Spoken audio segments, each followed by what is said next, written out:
What's going on, everybody? Salutation. No, I'm just kidding. What's going on, everybody? FYB presents Wise Word Wednesdays, a quick live stream to help you get closer to accomplishing your dreams. I'm your host, Joe Spider, and I do represent the fresh. Listen, I want to say thank you to each and every person that's out there taking time out of their day to check out this YouTube live, whether you're watching on YouTube live, Facebook live, Instagram live, all of that. I want to say thank you, or even if you listen to the audio recorded version. Um, I got another dope episode for y'all today. I'm super excited about. If you saw the headline or whatever, you already know. But welcoming my bro back to the stage, Devon from Play Black Wall Street, the board game. How you doing, big dog? Man, we back, we fresh. Let's get it. I'm great. Yes, sir. Yes, sir. So, listen, man. Let's jump right into it. First off, the topic of today is networking and picking the right battles. Right. Um, the reason I kind of chose this topic is obviously with Kendrick Lamar's situation, right? What just happened with the Super Bowl. And I kind of think this is super relative to business in a sense, because like when you're talking about being an entrepreneur, it's all about picking the right battles, right? Picking and choosing what's worth it, what's not. You know what I'm saying? What's worth investing in, what's worth dedicating this time to, or paying somebody else to do it.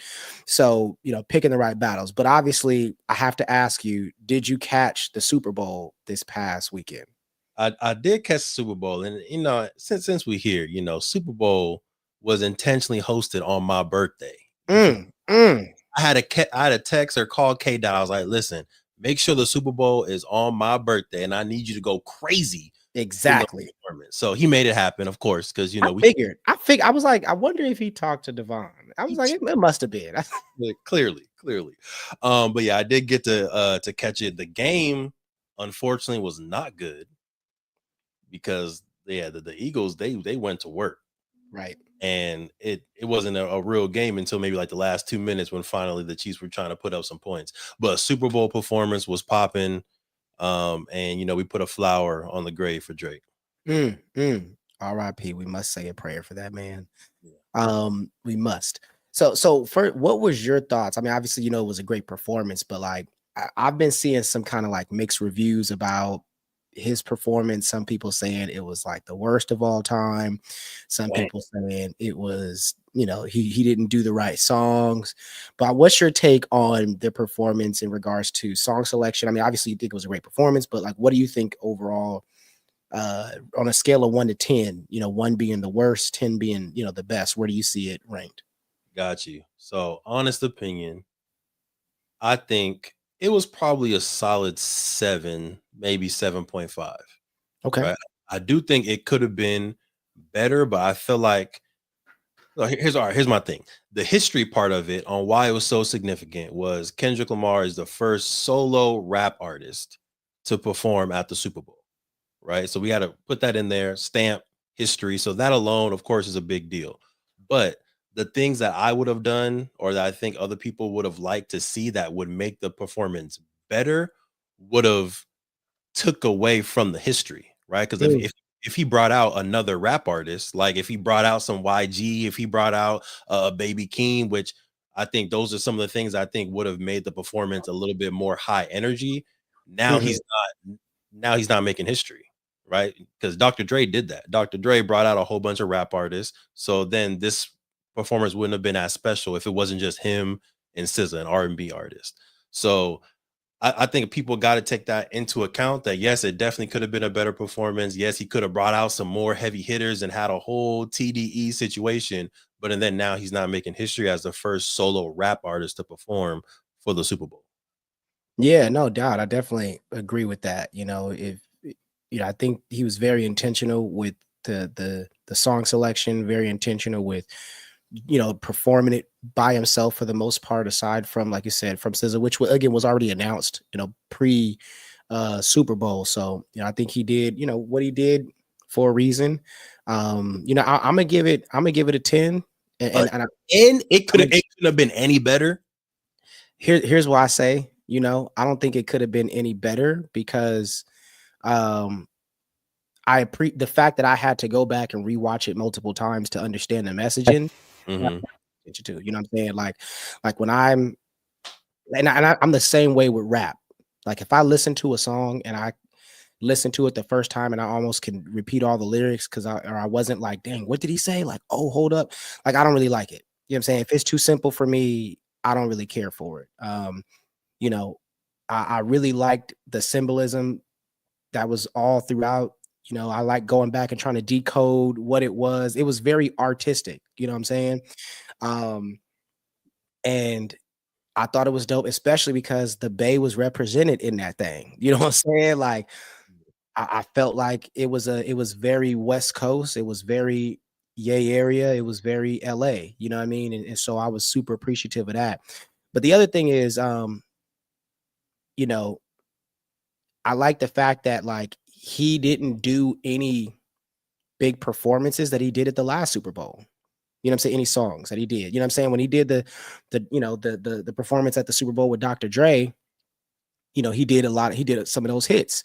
And then he just had the concert, you know, the pop out for Juneteenth, where he did almost all those hits. So it was all new songs. It was all, you know what I'm saying, for the most part, new songs other than the ones he had with SZA. And then I think Damn. Other than that, you know what I'm saying, or Be Humble, I mean. Other than that, everything else was off of GNX, which I can appreciate because I feel like if he wouldn't have did that, people would have kind of criticized him, like, see, you only got a couple of hits. For sure. In reality, bruh's collection, you know, his catalog is heavy. You know what I mean? He hasn't not had hits on every single album, you know, that he's done. So I'm appreciative that he was able to do that. Yeah, I feel that. I feel that. And I can see that perspective as far as the details. And I still need to rewatch it a couple times. I loved Samuel L. Jackson's character as Uncle Sam. Especially like I saw an extra video where it talks about Samuel L. Jackson's background in activism and how when he was at Morehouse, he literally had, I think it was Dr. Martin Luther King's father and a whole bunch of other board members held Mm, hostage in a mm. room. Like, and then now 30 years later, 40 years later, whatever it is. I don't know how old Samuel Jackson is. He's been that age. Right, right. He's bald, so we never know. You never know. Him and Morgan Freeman have been Exactly. old forever. Um, but I think it was cool to see that character who at one point was a revolutionary, right? Samuel Jackson in real life, now playing a caricature of America, which I don't know is supposed to show how the revolutionaries become the institution, or if it was supposed to be a complete satire and the fact that you're a revolutionary pretending to be the institution. Either way, I thought that was just a dope little touch of detail. Absolutely. Absolutely. And I do want to acknowledge Evie Ivory in the comments for Instagram. He said, K Dot put the West Coast on the map. Absolutely. You know, that with that performance. And so, yeah, and that's why I say when I talk about like it being a 10, it's from an artistic perspective. I love all that. The fact that I had to go back and decode and look at it, look at all the details, pay attention. Like every time I watch it, I find something new. I'm like, oh damn, I didn't notice that. Like, oh snaps. You know, I didn't peep that he did this too. Like, whoa, that's crazy. Like, you know, I mean, everything. So that's what I mean by it. I will say there's a couple. Oh, go ahead. No, go ahead. So for me, what I think was also missing, so I had the unique experience of going to Coachella. All right. Mm, Doechii was performing, Burner Boy was performing, Toby Grigwe was performing. And I nice. think some of the stuff that I saw at Coachella was things that I was expecting Kendrick to do. And that's lights, set, holograms, drones. I thought he was going to bring out a hologram of Tupac. Like I was Mm, just expecting some crazy technology stuff, especially because this is the first Super Bowl where he's performing with what PG Lang, right? His mhm. new his new company, which is a lot of technology based. I was expecting just a little bit more set stuff, more lights, it's more engagement. He had the dancers, which was dope. He, of course, had the GNX, which was cool. And there was one set where I forgot what movie or what song it was, but it had the different camera angles, which definitely looked cool. I saw the Squid Games theme that was played out, which was nice as well. But I don't know. I think I just played it so much in my head that he was going to do something crazy that we've never seen before. So Mm. that's why it's a little bit lower for me. Okay, okay. Let me ask you this. Here's another question I have. Hit me. Do you have did you have those same expectations for a Super Bowl performance prior to 2019? Good question. Did I expect more? I'm gonna say no, Okay. but that's also because I didn't go to Coachella until 2023. Gotcha. Okay. So you So think Coachella's more influencing your perspective of what a Super Bowl show is, not necessarily the recent times that we've had of Super Bowl performances. correct. It's showing me what's possible for a music artist to do on stage. And now that I know what's possible, what people can do, I'm like, well, how come y'all didn't do this? Well, how come y'all didn't? It's the Super Bowl. Like, as Mhm, far as what's bigger, Super Bowl or Coachella can be slightly debatable, but I feel mhm. like the Super Bowl is at least as big as Coachella, if not bigger. So Okay. if people are doing this crazy stuff for Coachella, I think we should start seeing some stuff in the Super Bowl. And I think also my expectation of Kendrick has also increased now as well. After seeing the pop out on Amazon, where I wasn't there live, but the pop out was crazy. Yeah, it was popping. And I was popping. the pop out was popping. Like the commercials that they had in between were intentional. Of course, the song, the energy was very, very live, very West Coast, very yay. So I think I was also expecting an elevation from that concert. No doubt. Yeah, I definitely can understand that perspective. Yeah, I've never been to Coachella, so I can't speak from that perspective. But I have been to a couple of Kendrick concerts. I went to his concert when he opened up. I went to a Yeezy concert for the Yeezus tour. And Kendrick was actually opening up for them. This was when Good Kid, Mad City had came out, so he opened up for Kanye then, and then I saw him again on the Damn tour. And I kind of had an idea as to how Kendrick puts on, a live show, and then also having the expectation like, okay, we only got 16 minutes, right, of a show that has, and that's from, I believe that's from time being the stage put together to the last of the stage getting taken off. I believe it's like 16 minutes or something like that. Um, but but yeah, so it definitely helped me temper my expectations a little bit. But yeah, let me ask you this though: what's your top five Super Bowl Ooh. performances? Mm. If you can even have top five, like what would be your top five? Yeah, let me see. I mean, are we even allowed to say Justin Timberlake and Janet Jackson? Is that allowed, or can I? Absolutely. If it's your top five, it's your top five. I mean, you know what I mean? Just So I do feel like your thing. that's top five memorable for sure. So I'll put Mm, it in there just because that's coming to memory. Um, okay. Usher, I think, did his thing. Bruno Mars went crazy. The Dr. Dre performance was definitely top two. Um, I don't know if it's too early to give it to Kendrick, but I think it's in my top five. I would give it to Kendrick Okay. in the top five. But I think Gotcha. the Dre performance and the Bruno Mars performance are above Kendrick last performance for me. Okay. Nice. No doubt. But what are your top five? I'm gonna go with and not in any particular order, but I must definitely say the Bruno Mars because he brought out Beyonce with that one. That was Mm, amazing. Definitely one of the top. I'm gonna definitely say this one, this one is in my top five. mhm. I'm gonna say the one with Dr. Dre and Snoop and all of them. That was one of my top five, and then I got Prince and Michael Jackson. Ooh, I've never seen those. I got to go back into the vault and watch those. Yeah, man, it was. I mean, Michael Jackson when he popped out and stood there for like 2 straight minutes and just let the Jeez. audience. I was just watching like a video the other day, and it was saying like how Mike had told the producer the night before, "I'm going to give you the signal as to when to start the track." Mm. And he stood there and the producer's like yelling at him like, "Come on, Mike, start it right now." Because it was like he said my signal is going to be me taking off the glasses, and that's when you start the track. And so the producer's like, Mike can't hear him, but the producer's like, "Come on, Mike," because he's anticipating it, like, "Come on, I got to start this track, like we only got a certain amount of time." So that was definitely a killer win. And I believe that one is actually what turned the Super Bowl halftime show into the shows that we see now, the Michael Jackson one, because I believe, if I'm not mistaken, I believe that it was In Living Color used to have the highest rate of viewership during the halftime of the Super Bowl. So people would watch the Super Bowl and then during the halftime they would leave and turn on In Living Color and Mm, watch them. And so the networks were trying to figure out how Super Bowl, the NFL was trying to figure out how can they keep people more engaged with the Super Bowl so they can still, make more money. And so that's why they put Michael Jackson as a halftime show to stop people from leaving to go watch. I believe it was in Living Color.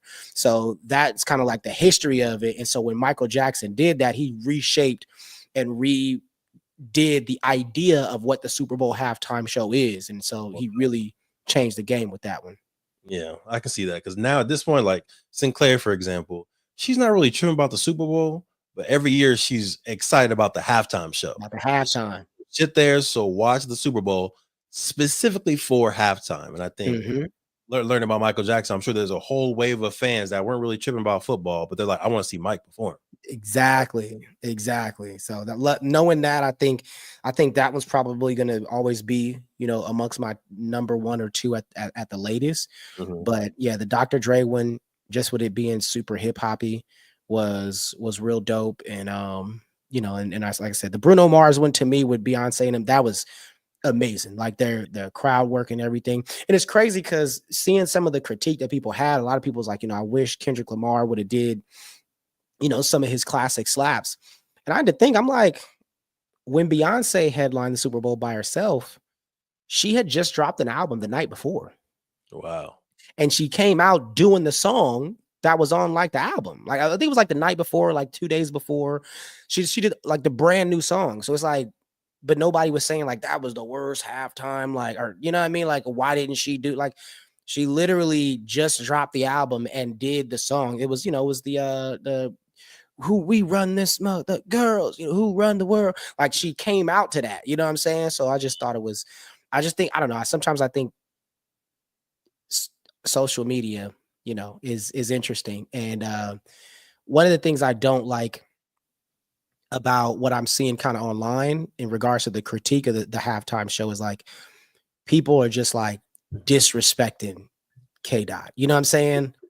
Like people are just like, yo, like nobody from hip hop will ever get a performance again, and da da da. And he was trash. It was sorry. And I'm just like, All Drake fans. Don't oh yeah, exactly. Oh, I know that for sure. But it was just like I think the frustrating part was there was a time when hip hop wasn't allowed. mm, You know what I'm saying? yep. Like there was a time where nobody, you know what I mean? And it's not, I don't think it's just Drake fans. I think a lot of some of it is, people who wanted Wayne and Mm, Juvenile and Master P and all those people. But it's like, y'all are on here tearing down this black person who's doing something that nobody else had the opportunity to do. facts. And you tearing it down because the person you wanted didn't get a chance to do it. Like, we can't just celebrate the fact that it's a black man up there. You know what I'm saying? Like doing a true hip hop historian is Mm, up there, putting on for hip hop. I just thought that was like kind of weak. You know what I mean? Like, because there was a time where it wasn't allowed, and we was like, man, if they would just give hip hop a chance, we'll just, you know what I mean? And they give it a chance, and we like, well, not that guy, not that guy, you right. know. But let me ask you a question because we're Sure. talking about picking the right battles. Hmm. Right. So I want to go back to that. Do you think Drake should have been in this battle? And why not? Absolutely not. Absolutely not. Okay. And it's not because um, it's not because he's not a dope artist. Drake is Mm, one of the best artists of all time. Of all time. Like Drake is up there, uh, you know, with Michael Jackson. Well, nobody's touching Michael Jackson, but I'm just saying because nobody's touching Michael Jackson ever. Like Michael no. Jackson is another stratosphere. It's over. Like it's over until you're famous at 5 and go all the way up until 49 years old and sell a Mm, million copies a week and have everybody imitate all of your dances and all of your sounds and movements. I'm sorry, you're not, and have a bunch of different Grammys. No, nobody's touching Michael Jackson.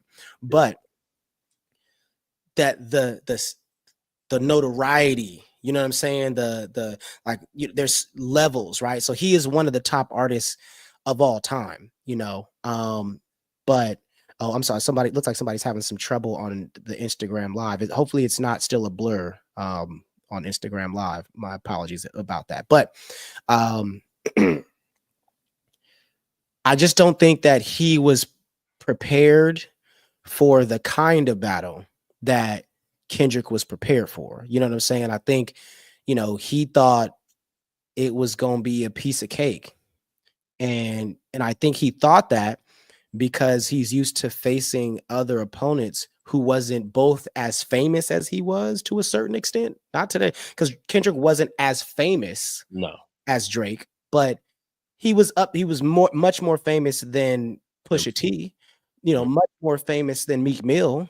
You know what I mean? This is a dude who, had the highest gross selling, individual rap tour of all time, who had, you know, what 15 Grammys, 16 Grammys, maybe 17, I think, at the time. So it's mm, not like he wasn't anybody, but he just, he was a famous as well too, but not as famous as Drake. But you have to recognize that this is when you have skeletons in your closet, you got to be careful when you throw rocks. mm, You know what I'm saying? When you got that glass house, it's too many things that you're doing that people already know of, but they're just not famous enough to garner enough attention. mhm. You know what I'm saying? So that's why I think he shouldn't have got into this battle, because he was just too flawed, and Kendrick Lamar had been spending his whole career telling about his flaws. So you Facts. had nothing on him. You know what I mean? Yeah. What about So you? so you're taking the standpoint that the accusations in the track are real. No, no, I'm not saying that I'm taking the standpoint that they're real. I'm saying that there is enough information out there for people to come to conclusions Mm, that they're sus. You know got what it. I'm saying? Mm, They're questionable, to say the least. I don't be kicking it with these dudes. I don't be in these corners. You know what I'm saying? So I don't know exactly, um, you know, if they absolutely are real, if they're absolute. But I just know that there's enough information out there that I've seen with my own eyes to say, got a point, got got a it. point. And Okay. that's for both artists, not just Drake. Got it. So you're saying um entering the battle, his opponent Kendrick, there wasn't too much new information that he could have shared, and then personally he had information that he knows could have been out there. So it's like the risk and reward wasn't really there. Exactly. Okay. Exactly. I feel that. I feel that I feel that first. Yes, I don't think Drake should have did it because he had a whole lot to lose, right? Drake was the face of hip hop and rap, right? Whether he was the best, that's a whole nother argument. But when we talk about hip hop, when we talk about spins, when we talk about releases, albums, what's on the radio, Drake, Lil Baby, those were like really the two during that time. So he had so much to lose and really not too much to gain from beating Kendrick other than that own self-esteem that I beat one of the best rappers. And I think where he messed up is there's perception, there's outside world perception, and then there's your own internal perception. And I feel like Mm, possibly rightfully so, he saw Kendrick as someone who's a better rapper than him. And if I can beat him, I'll get my hip hop stamp for real. mm, Right. I think for him, though, the reward was that self affirmation of if I can beat Kendrick, I'm for sure the GOAT. I'm the greatest rapper there is right now. Whereas the rest of the world, him beating Kendrick wouldn't have, I think, increased his value. Kendrick beating Drake, of course, increased the value, but there was nowhere up Drake could have went.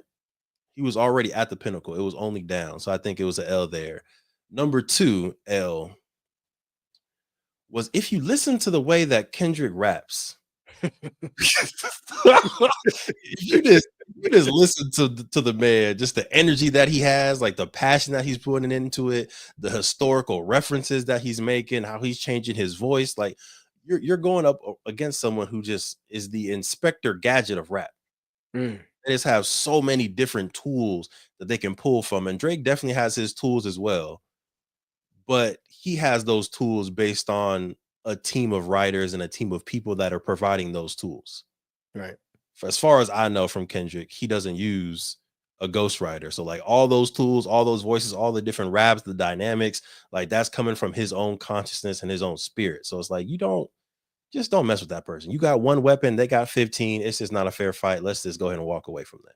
Yeah. Yeah. I definitely agree with that. I think um he's a madman. He's the boogeyman. Leave him alone. Yeah. Leave him alone. But I will say this, and this is just, just from the research that I was doing on, Drake's situation is I think Drake, his deal for with UMG is up, right? And so his last deal that he signed was 4 years ago. It was 400 million for Mm, those 4 years, right?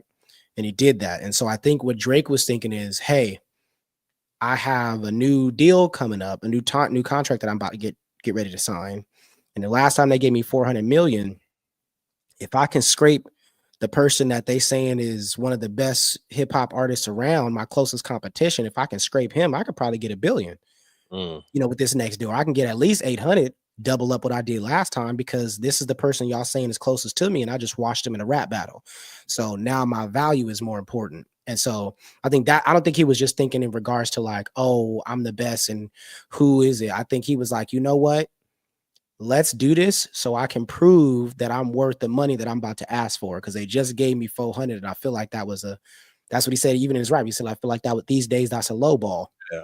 You know what I'm saying? And so I think that was what he was thinking of. And here's the sad part about it is with the lawsuit that's going on right now, um, Yep. he deserves his money. Mm, I don't agree with, and this is again a part of picking your battles. I don't agree with the way he's going about it, but I do 100% agree that this man was worth way more than you're trying to offer him. If you're trying to sign him for 300 million, which is less than what he got last time, let's be real. We're talking about Drake. We're talking about one of the biggest artists of all time. And you're going to lowball him just because he lost a rap battle? That doesn't matter. It's Drake. He's going to get you some spins. He's going to get you, what I'm saying, some dope music. And I think the frustrating part is I get it that Drake is doing the lawsuit for selfish reasons, wholeheartedly selfish reasons. But mhm, we constantly we saw this happen with Michael Jackson. We saw this happen with Kanye West. We saw this happen with so many of our dope artists get played. We saw this happen with Prince, right? Like they get played and then we be like, well, on to the next person. You know what I'm mm, saying? Without even recognizing, no, this person was getting robbed by the system. yeah, And now they calling the system out and we not even willing to back them just because we waiting for the next hype person. You know what I mean? So yeah. I do believe 100% Drake deserves his money. And I think Kendrick knows that Drake deserves his money. I think Kendrick, I think that's what he says, still love when you see success. Everything with me is blessed. Yep. You know what I'm saying? Keep making me dance, waving my hands, and it won't be no stress. You know, he knows that he deserves his money, and I hope they do give it to him. But I will say, suing over a rap battle is tough. Mhm. And I think I think Drake goes to pop or R&B. He got an R&B album coming. He got an R&B album coming soon with P and D. Coming out in 2 days, on Yeah. Valentine's Day. Don't be surprised if Kendrick drops his second version of his album that same day. But you know what I'm saying? That's what I'm waiting for. I hope it's an R&B album too with SZA. I feel like he has like 2 or 3 albums just ready, depending on what Drake drops. So Right. okay, R&B, boom, got you, R&B. But to the point of picking your battles, right? I think I don't think it was a good move to sue UMG. Now, granted, I've never touched close to a million, close to 400 million. So Yet. yet, I'll say to that yet, but I'm sure there's a different mindset and different way of moving when you're trying to get that amount of money. So Yeah.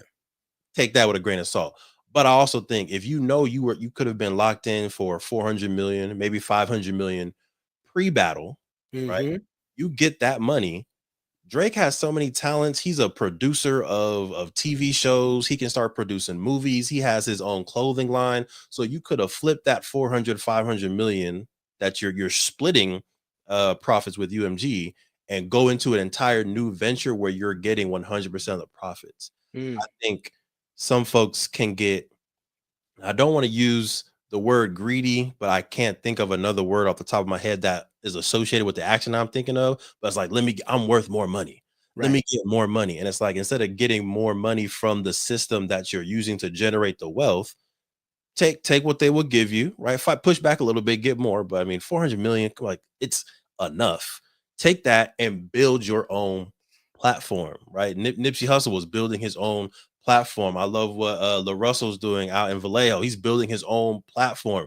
What stops Drake from buying homes all across Canada, all across America, and doing the backyard stuff that La Russell's doing, right? At a higher ticket price. What stops him from hosting, I don't know if he already has this, OVO Fest, where he takes the idea of Coachella, but then hosts it in Toronto. He has this whole big old thing, and it's all him and his people, right? Like, there's this other things that he could have done other than spending a whole bunch of lawyer fees fighting a company that has more money, more resources, more experiences, and more connections than he does. Yeah, yeah. He and I also want to acknowledge Evie Ivory. I think that's I want to say I think that's Francois. Said Yeah, look at La Russell. And so right when you said it, he said the same thing. Like look at La Russell. exactly. So 100%. And I think this is where um I think Drake's issue with drugs comes in, right? Drugs and having yes men. I think Mm, those are the two downfalls that I've seen of a lot of successful people, right? All doing drugs and having yes men, people that just say yeah because you're winning. I've seen this even with Chris Brown, right? Like people that just say yes because you're the guy making the money. You're the money. So they just like, yep, whatever you want, whatever you want. When it's like, this is not a good strategy. Like, why would you even take the risk? Like, you know what I'm saying? It was a gamble for you to say, like, okay, I'm gonna go up in a battle against the person who's closest to me, or that people say is closest to me, and I'm gonna wash him so that I can get, a billion instead of 600 million. But it's like that's an unnecessary risk. And look, is 300 million or 400 million or 500 million, right, worth losing everything?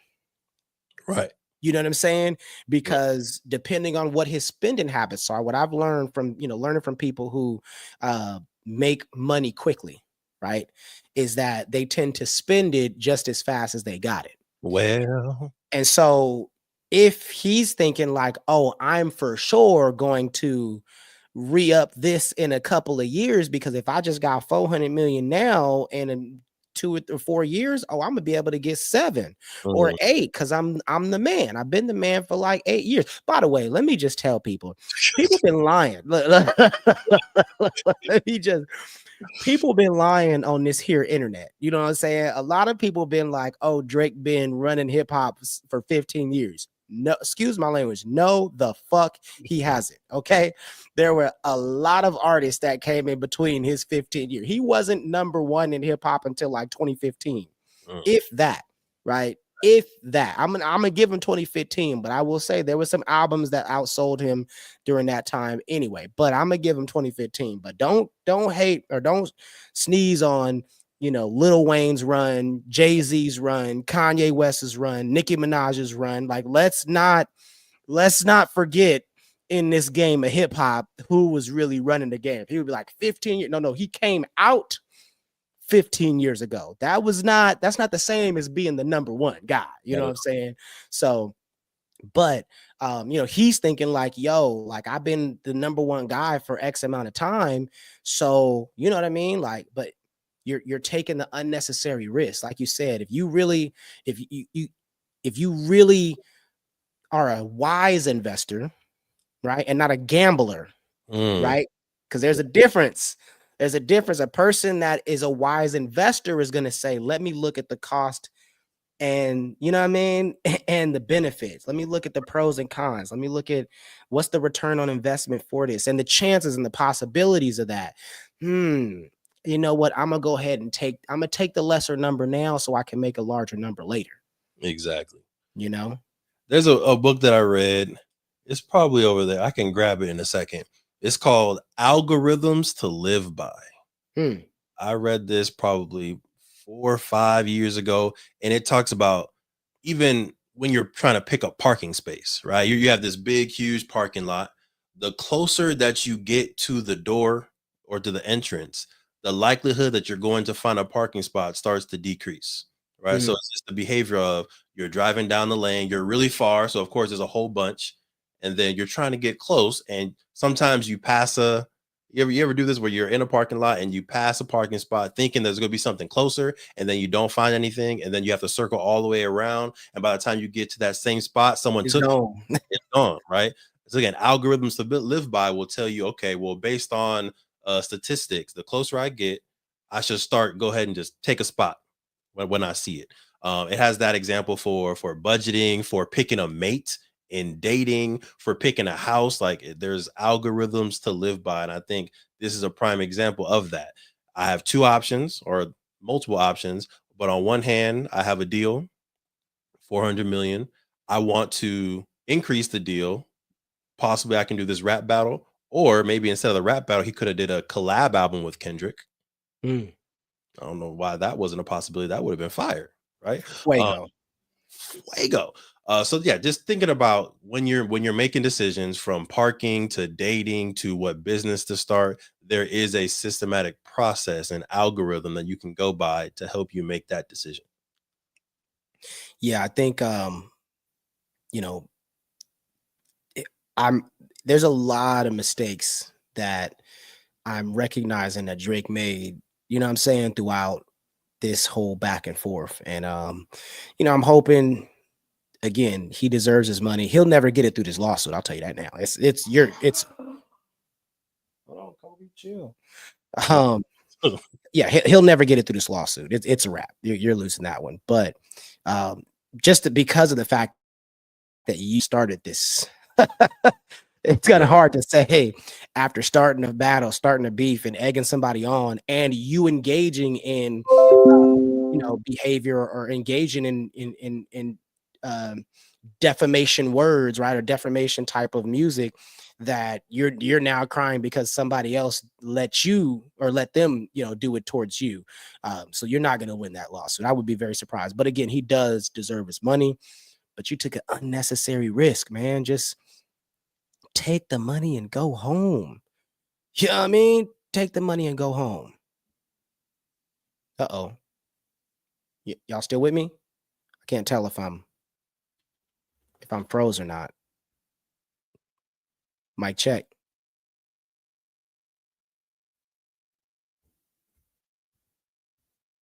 Can y'all hear me? I don't know if my I don't know if Devon's stuff kind of went out there. Oh, I think his okay, you back? I'm back. Yeah, Here we yeah, go. okay. You're back. Come on. Would you able to hear me? I could hear you, and I think Drake was messing with me. I was talking too much, and he was like, "Hey, shut the internet down. Shut it down." He was making too much sense. He said, "Man, let me call it." The boy got connections everywhere, For huh? sure, for sure. But speaking of connections, right? Because I Mhm. know another half that we want to talk about was networking. Yeah, man. Have I told you the story on how I accidentally made $1,000? Nah, but I would definitely love to hear that story, and so I could try to make 1,000 accidentally as well On, too. on, on the accident. On my road to get to the 400 million like Drake. So this was back in probably 2018, 2019. Just started making the board game, Black Wall Street, the board game, and I was up in the Bay talking to some elementary school students, and this was really for free. They bought like 10 games, and I was like, hey, I'll come up, I'll speak to the elementary school students, I'll talk about Black Wall Street, we'll give out games, it'll be a good experience, right? While I was up there, I called one of my friends, Katrina, who works for Emoja, and I was like, "Oh, I'm going to be in the area. I just want to say, pop by, say what's up to you." She's like, "Well, on the day that you're going to be here, there's actually an event, and if it works for you, you should come just speak at the event right after you speak to the elementary school students." I was like, "Bet. I like talking. I'm in the Bay anyway. It's not costing me any extra money. I'll do it." So I pull up. I give the elementary school presentation, went well. Go over to a CSU East Bay. I give the Black Wall Street presentation to their students, goes well. And then afterwards, I'm just giving Katrina a hug, like, hey, thank you for love. Appreciate the opportunity. And she's like, oh, yeah, real quick, hold on. Hands me an envelope. I'm like, okay. Hmm. Thank you. I open up the envelope. I see it's a check for $1,000. Dang. Like, what? I spoke for like 45 minutes. I go back up to her. I'm like, hey, excuse me. I don't appreciate this. This is $1,000. We didn't talk about no type of fee. I'm not sure if this is an error, if it's supposed to say 100. I just want to be upfront. Like, hey, I'm gonna this tell is you now, you better than me because I'd have been like, all right then. God bless. out. Man, but yeah, I was like, she's like, yeah, it's for your time. We had it in the budget, so that's your money. It's a great value. Sorry, we couldn't give you more. You could, you would have gave me more. Mm, Oh, so that literally that networking opportunity, that person, that opportunity right there showed me that I can, with my voice, with the knowledge that I know in the presentation, make $1,000 in 45 minutes. And it changed, I think, business and how I saw entrepreneurship after that on accident. wow. Wow. And I think that's important because it's showing like when you know people and you move accordingly, right? Like Hmm. you have a good character, people are going to put you in position to win. Right. You know what I mean? And even though you weren't looking for that, you were just looking like, yeah, got an opportunity to pour into some other folks. X. Absolutely. I can spread the word about Play Black Wall Street, like can connect with some folks and be able to get the word out there a little bit. And yeah, and sharpening my public speaking skills, Hmm. I'm down, right? But then you're like, oh, snaps, because of this, somebody saw something in you. They like, you know what, let me invest in you as well, too, in a different kind of way. Not only by investing in you by sharpening, allowing you to sharpen your skills, but let me invest in you monetarily as well, too, and pour into you. And I think that I think networking is probably one of the most important pieces to entrepreneurship. Yeah. Of course, good credit is important, right? Like handling business and documentation and doing all these things are super important, right? Having a great staff, a great community, right? Being a person of your word, being on to all these things are important. But the thing that I believe directly links to your success as an entrepreneur is word of mouth. Mm, Like that goes a long way for entrepreneurs because you until you've established a reputation that makes people want to come to you, it's all about your reputation going to them, right. right? And your reputation are being in places that you're not. And so when you're able to make connections and genuine relationships with people, they're more likely to refer you to somebody else because of the connection that they already have. What's your thoughts on that? I don't think those two things are separate things. Mm, I think it's the same thing, right? You being able to make a genuine connection with someone, yep. be honest and represent yourself authentically will help you recruit teammates, right? Will help you get business opportunities, will help you be able to collaborate with other people. It's all the same thing, right? I think Yeah. it's all the same micro skills. For example, like we have our teammates that we hired back in spring 2022. We started with 4 mentors for our mentorship program. These 4 mentors, from there, they reached out to their friends, and then boom, we got 8. And then from those 8, those people reached out to their folks. And then at this point, now we're at 14 people because they were like, listen, the Play Black Wall Street experience is a family. Like, I love Mm, that y'all take care of us. We go to Tulsa, y'all are feeding us. We had an issue. I don't know if I tell you this story. So we went to Tulsa. okay. Uh-oh. Did I tell you the rodeo story? No. Uh-oh. All right, so we went to Tulsa Black Wall Street this past summer, and this is our professional development opportunity. So we go out there, we of course learn about history, we go to the museums, we have meetings, all that stuff. It's a really fun professional development opportunity. But and then in addition to that, this year we've only done it once. There was a rodeo. And we polled the people. We're like, y'all want to go to a rodeo? Some people were like, nah, we're gonna go to sleep. Other people were like, yeah, let's go. The rodeo was like 8 p.m. to 12 a.m. We do the rodeo. It's in the middle of Muskogee Creek Nation, which is about an hour outside of Tulsa. very bad cell service. We're in the middle of nowhere. It's a big rodeo stadium. There's thousands of people out there. Long story short, a couple of team members want to stay later in the rodeo. Me and the Okay. queen, we're like, look, it's 11. We're tired. There's a whole bunch of dust everywhere. It smells like Cow animals. manure. We're trying to go home. So we take some members home, and three members are like, you know what? We want to stay. This is a really good vibe. We just really want to kick it here. And I tell them, I'm like, listen, we're in the middle of nowhere. I'm not sure you'll be able to get an Uber at 12:30, 1 o'clock a.m. Are you sure you want to stay? Ooh. They open their phone. They're like, listen, there's like 5 Ubers around. They'll take 7 minutes to get here. We're good, Devon. Go ahead. I'm like, all right, bet. Josiah, me and the queen, we drive back to the hotel. We drop off the other people. We go to sleep. At this point, I've also drank a couple glasses of wine. I'm feeling good. It's at the end of the day, right? We're in bed. We get phone calls, text messages. It's 1 a.m. We're stranded. We can't get an Uber. And not only can we not get an Uber and we're stranded, but they also started shooting Oh out. no. There's police everywhere. Can y'all come get us? This is an hour outside of Tulsa. So we had to drive back at 1 a.m., an hour back to get them, 2 a.m., pick them up, drive an hour back to Tulsa. It's 3 a.m., and we got to start work or training at 8 a.m. Hey, I bet you that was your last time having a late night excursion on a work trip. I tell you. So far, listen. But again, like the whole point is the fact that they felt comfortable calling us, texting us, the fact that we were willing to drive, pick them up, because for us, like they're like nieces, nephews, little brother, little sister, we're not going to leave you stranded somewhere. But if Yeah, you had a regular job, I don't know if your supervisor is going to drive an hour at 2 a.m. to pick you up in the middle of nowhere. they might not even answer.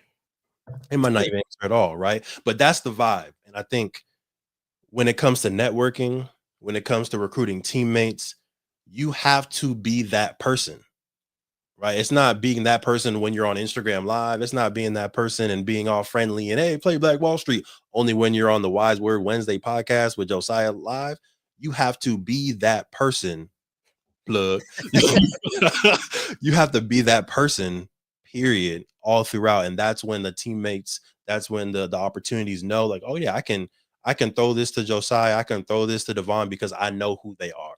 Yeah, yeah, man. I think that speaks volume, bro. Because I think a lot of people, especially in today's society, like they try to use social media to try to put on like a facade, you know what I'm saying, or to try to pretend like they nice. And it's reality. It's like you're setting yourself up for failure. You know what I mean? And I think this again, going back to it's crazy because I didn't want to make this whole thing about Drake, but like going back to right, like he carried himself a particular way in his music, right? But then outside of that, like we're learning about and hearing about, and there's rumors about, the way he's kind of navigated through the space, whether it be like, mess with a lot of people's girls or like, doing shady business for the music, like taking people's songs and all that. Like it's now, these are things that like many people have already known before, but it wasn't publicized now. So people were just kind of like, but he's making hits. So who cares?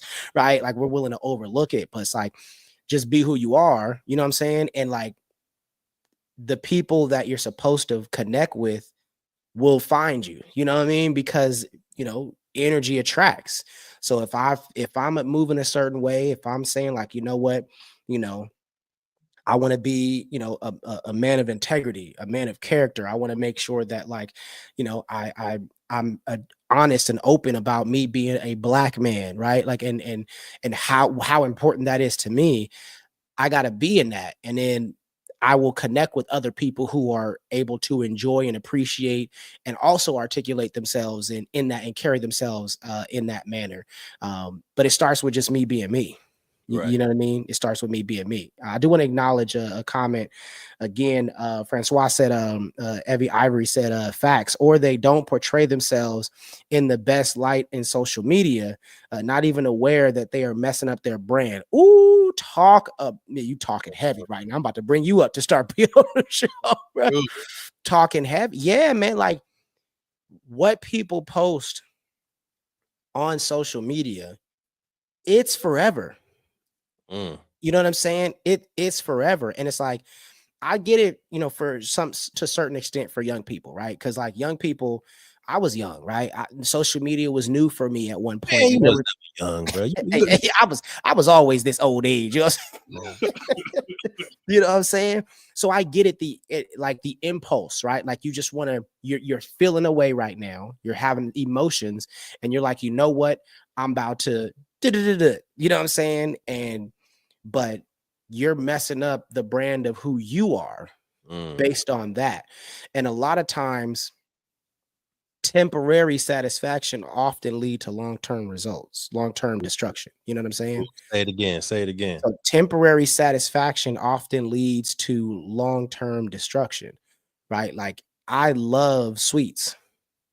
I love sweets. I love candy. I love, cake and cookies and all these things.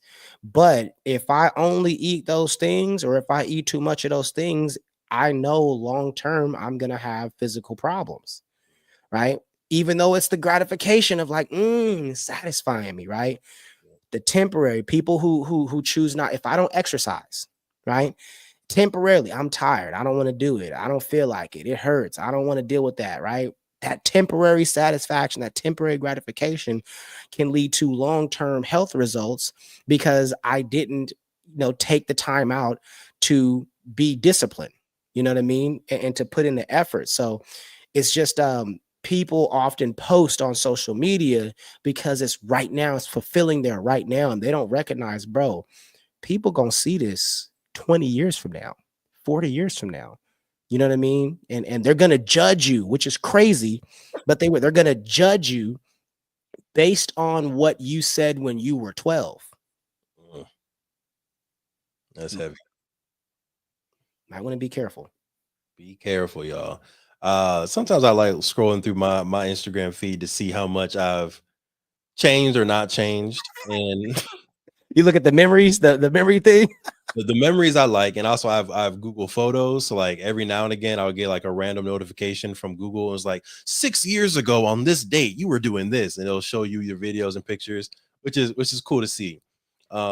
Something that I've started to be honest about in my speaking engagements and when I host workshops, and I seem to get good feedback from this. I'm not sure why. Is I'll be like, listen, y'all, I'm gonna be honest with you. On a scale from 1 to 10 on the corniness level, I'm about a 12 to 14. Alright? I'm gonna be corny. That's just I You can't. think, wait. You can't know. You're not a 14 on a scale of 1 to 10. You're not corny. Nah, we not gonna Have let that have fly. you gone through and read my captions on Instagram? Okay. Oh, you're talking about on social media. I'm talking about me as a person. You're I'm not corny, bro. You're not corny. You're not cool, corny. cool. Believe that. Cool. I'm not. But for me, I think like I consider myself a corny person. My wife considers me a corny person. I'm gonna make jokes. I'm gonna be me. Right. I'm gonna enjoy Right. myself while I'm speaking. I'm gonna make a joke that I might be the only person that laughs at it, and that's okay. Right. And I think that's what I consider corny when you're just basically having a good time and making jokes, making humor for yourself. You actually Okay. might be a little corny. Okay. Okay. Then okay. If that's your definition of corny, I respect it. Okay. But yeah, I think doing that, scrolling through my like that's just who I've been. Like I've been the person that's gonna put a very interesting caption that people might not know, been the person that might drop a major key with the key symbol right there for the picture. And it's a little bit corny. That's okay because that's just who I am and I've owned it. And once you own it, I feel like you leave space for other people to own themselves as well, right? Yeah. And there might have been someone who's corny in the crowd. There might have been someone who feels like they're a nerd in the crowd. There might be someone who feels like they're uncomfortable with who they are. But as soon as I reveal who I am and I allow other people to laugh at it, I allow other people to accept it. Now in the game session or in the workshop, people are locked in and they're paying attention because that builds that trust. They're like, all right, this guy tells the truth. I'm gonna listen to him. Right. No doubt. No, that's real. I think and I think a lot of people have to leave room for themselves to grow. You know what I mean? Like Mhm. it's because kind of like you say, it's funny because you mentioned the Google Pictures. What just popped up recently for me was a stroll we did. You and I did like maybe 7 years ago, 8 years ago. We Mhm, were in Fresno. It was me, you, JR. We was all in Fresno for like a conference or whatever that was happening that we were tabling at. And we mhm, met up that night and we practiced a stroll and we did so that just popped up in my memories because it was, it was in February this time of the year, a few mhm. years ago. But giving themselves, time to grow. Cause it's like, and that's one of the things that I appreciate about going through the memories is because I be looking at my posts like, ooh, I said what? Like, boy, Yep. mm-mm, delete. Like, Immediately. immediately, even though I know it's still out there, it's up there forever in the internet ethos, but it's like, you know, give yourself recognize that it's a growing process. And that's why I want people to take their time before they decide to post it. Like even now, right? Like even now, I've had social media for almost 20 years. You know what I'm saying? Because let's see, I'm in my 30s. No, over 20 years now. Because I What remember MySpace. MySpace? Yeah, that's the spot. MySpace, you know what I'm saying? And it was MySpace, and then it was AIM, and then it was, Facebook, and then you know what I mean, and Did started you ever moving. have a sidekick? Yeah, that's where AIM, bro, for sure. You Because you're feel cool. me? Because you're cool. Absolutely, I never had a sidekick absolutely. 'cause I'm corny, but You you're never had a sidekick? no, sir. You no, time out, time out, time out. I wasn't cool enough for a sidekick, man. You never had a sidekick. I didn't. I seen them. They look cool. I wish I had one. Okay, I'm gonna accept the corny thing now. Okay, now now the corny makes sense. Yeah, Okay, yeah. because definitely not only did I have a sidekick, but when they came out with the sidekick remix, you feel me? I had that one too. You know what I'm saying? When they came out, Right. Little yeah, man, come on, bro. Like, and to be honest, I think they need to bring back buttons for a phone. I'm gonna tell you, yeah. because I be trying to do the finger swipe type, and they be like, bro, that's not what I said. This is, and it's like the 5 times I've tried it. If I would have just had the buttons, I used to be able to text in class looking straight, like not even, you feel me? I'd be Mhm. typing up a whole essay, no errors. You know what I'm saying? Even with the T9, I was able to do that too. But like, you know, I'm old. Oh man, Yeah. You gotta just accept it. It's all good. It's I all have accepted it. But do yeah, remember so phones with buttons. I understand. phones with buttons and how dope they were. But yeah, just giving yourself time to grow, you know what I mean? And recognizing it's like I still get the urge, right? After having social media for over 20 years, I still get the urge to start typing stuff on social media. And then I think about it, I'm like, what's the point of this? Like, Yes. what am I gonna get if I send this tweet or post this Facebook or Instagram? Because I know what's gonna happen. I Mm, just be like, yeah, delete.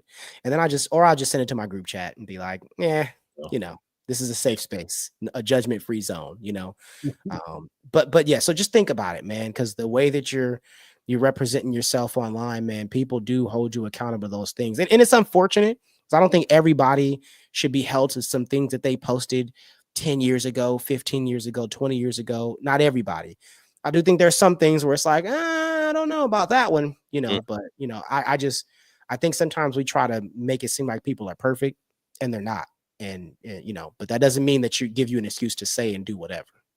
exactly. And I think we also need to understand the law of duality, right? We know you can post on social media in order to get financial opportunities, right? You can get a sponsorship based on a podcast episode. You can get an opportunity or a job based on a LinkedIn post. If we know that there's a positive side, we also have to understand that there's also a negative side. You can also Mm. lose your job for a LinkedIn post. You can also be sued for something you put on Instagram or Snapchat. Well, actually, thank goodness Snapchat was 24 hours and it was gone because that Oh was man. that was college days. I'm very thankful there is not a repository of that. Hopefully, Yes. Snapchat. If you have my data, please delete it immediately. This is delete Make my that two of us. yes immediately. But yeah, you just have to understand the law of duality, and if you understand that there is a positive side to actions, there's also a possible negative consequence to those same actions. No doubt. Okay, so as we get ready to wrap things up, what's name a time where you picked the wrong battle? Doesn't have to be in business, just in life. Name a time. But if you have it in business, definitely talk about it. But what's the time where you picked the wrong battle? Hmm. So no, that one's too fresh. Then you know what I'm saying that they might You said this just happened yesterday. they I might don't see want to talk about that one. see Haven't healed. nah the wrong battle. I'll be honest with you, I'm not too I don't pick too many battles, right? Um a business decision that we did try that didn't yield the return that I wanted was when we were trying to get our online portal into schools. Mm, And the plus side of this was being able to get a so we have this online academy, right? We have black studies courses on there, we have entrepreneurship courses on there, professional development courses, all that good stuff, and we wanted to be able to take that curriculum and offer it to school districts. In order to do that, there's a whole list of technology that you need to complete. I was not equipped to do it successfully. But my mindset, my vision was like, nah, Devon, just do it, grind it through. Although you've never done this before, although you don't know how to code, although you don't know exactly what single sign-on integration is, just do it, it'll work out. And I probably spent countless hours and over $20,000 trying to make this happen. ooh, And we didn't get a single customer. The platform never worked. And that was a battle that I fought with myself that I didn't need to fight. And I could have either not gone that business route, right? I saw the shiny object syndrome. I saw the possibility of getting hundreds of thousands of dollars in contracts if I can just make this work, something that I have no experience in. So I either should have again not done it at all and saved that $20,000 to do something else, right? That's a lot of board games that I could have bought with that money, mhm. or spend $7,000 to hire a professional to do it for me. That way I end up saving on the back end, right? But instead, I try to build it by myself. It took over a year and a half, $20,000 down the drain, and nothing to show for it. That would be my example that I'm almost healed from, so I can share. Wow. Yeah, that's he said almost still working on it. Almost. It's Still it's working. still rough. I had a meeting today with those people to see if I can get some money back. It didn't work. They was like, nah, we go ahead. We already spent that one. Gone. We spent that one. Oh, he said that was my bonus, brother. Yeah. Look, dang. Yeah, okay. That's big, man. That's How big. about you? What's a battle that you look back on? And you're like, maybe I should have went a different direction. I'm gonna talk about something I always talk about a lot when I'm doing my speeches, right? When I go to schools and stuff. I talk about um, you know, when I got kicked out of high school. Mm, And I think one of the things I talk about is I used to play football when I was in high school, and essentially like I got in trouble because I was basically I made threats to some of my football coaches. mm, And I think for me, it was a lesson because um, that got me in a lot of trouble. mm, You know what I mean? It got me in a lot of trouble. And I didn't realize how dangerous my words could be.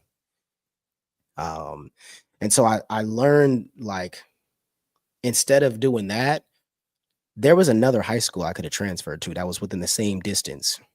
You know what I'm saying? yeah. And in fact, they really wanted me to play for their football team anyway. You know what I mean? Like they really would have showed me love.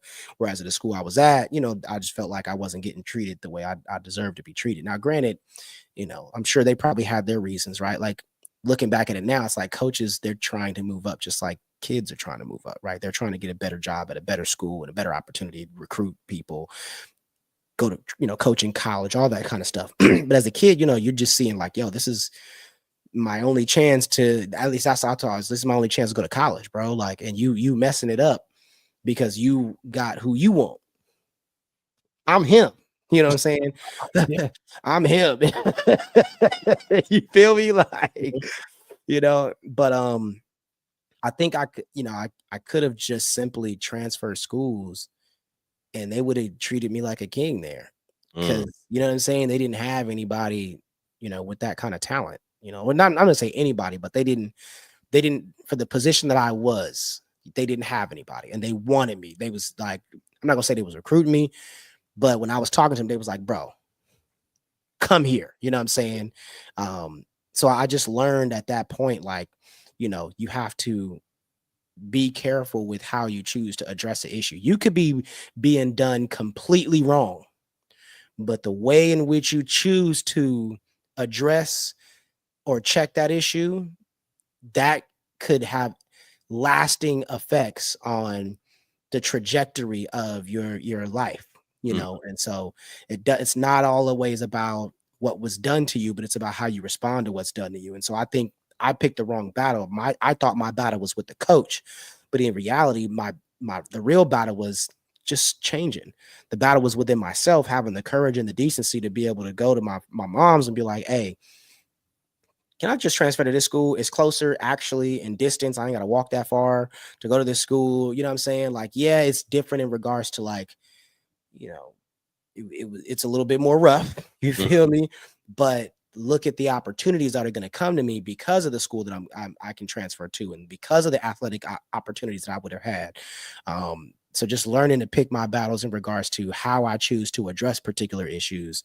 Um, yeah, I picked the wrong one that day, and it cost me a lot.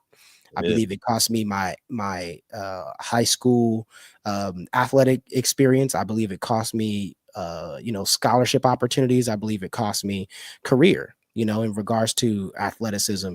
And again, we never know, right? What There's a ton of other things that could have happened along the path.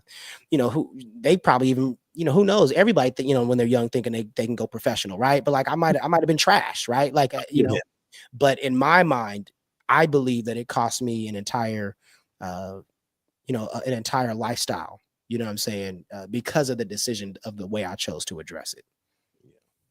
yeah. And I think the powerful thing there is in one branch of life, it may have cost you a lifestyle here, but now that you have the lesson, you can teach that lesson to countless athletes that now they can reap the benefits in the lifestyle that you would have had. Right? So, Absolutely. the net profit or benefit of the universe might be higher on this path versus that path. Oh yeah, and I'm absolutely grateful too. You know what I'm saying? Like, because the mentality that I had at that time isn't the mentality that I have now. The reason I have the, the wise word Wednesday perspective, Mm, I'm saying, is the reason I have the tight knit community, right, that I have is because of the pivot that I made, and how that all the friends and family members that I've met along the way got me right here. So I'm super thankful mhm, for what I had. And it's because, and I never even like wonder anymore about what life would have been like, because I know that I'll tell you, no, You no, almost let me finish. The reason I don't is because I know that I would have to lose the people that I've mm, met along the way. And I'm not willing to sacrifice those people because they're so much, what I mean, a part of who I am and where I am. It's not worth it. You know what I'm saying? It's not worth it at all. So that's why I say I don't even think about it. And then when I look at some of the things these athletes are going through and experiences, I'm like, see, I that could have been me because I was lost mentally. I was on a crash out mode. You know what I'm saying? So I'm super thankful. That's why I don't even think about it. And I do want to acknowledge Steve, my man Steve is in the building. OG Slick. He said, "You live and you learn." That's what sports teaches us. Absolutely, absolutely. And the crazy part is sports kind of like speeds that live and learn process up so fast. Like, you run through the hole and you run it up high, somebody gonna smack you. Oh, you gonna learn that lesson real quick. You better get low. You better get low. You'll learn. So yeah. But I'm super thankful for the people that I've met along this path. And I honestly wouldn't trade them in for 10, 20, 30 million, any type of money, because I'm like, those lessons that I'm learning from these people, I can literally call up anybody, or not anybody. I can call up the people that I love and talk about anything. anything, and they gonna tell me the truth. They gonna tell me what needs to be said. They not just gonna sugarcoat it. They gonna tell me, hey, bro, you catting. Or Mm, hey, bro, I feel you. You right for that. And so I wouldn't. I don't know if I'd have that same thing if I was a famous celebrity, athlete, where you have to watch what you say, or you're always under surveillance, and people are always judging you at all times. yeah, I respect that. I see that. No doubt, no doubt. Any final words? Anything you want to leave the people about networking or picking the right battles? I feel like we talked a little bit about a lot of stuff, but I feel like they was meaningful. We did. I would say the last thing about picking your battles is if you have to change who you are to win the battle, that's not the battle for you. Talk If you have heavy. Say it again. if you have to change who you are, your values, your identity in order to win, that's not the battle you want to fight. All right. The battle that you're going to win, the battle that's for you is the one that you can win in your authentic self. That's it. Man, I'm honestly nothing else to say after that. That was a mic drop right there. So, I'll say that I needed to hear that. You know what I'm saying? Given, the recent, yeah, I just need to hear that. Yes, Yeah. sir. So I appreciate you, man. Thank you to everybody that's tuned in to the show. I really appreciate y'all, those that left comments. Shout out to Francois was in the building, Yeah, definitely leaving comments. You know what I'm saying? Much love to you.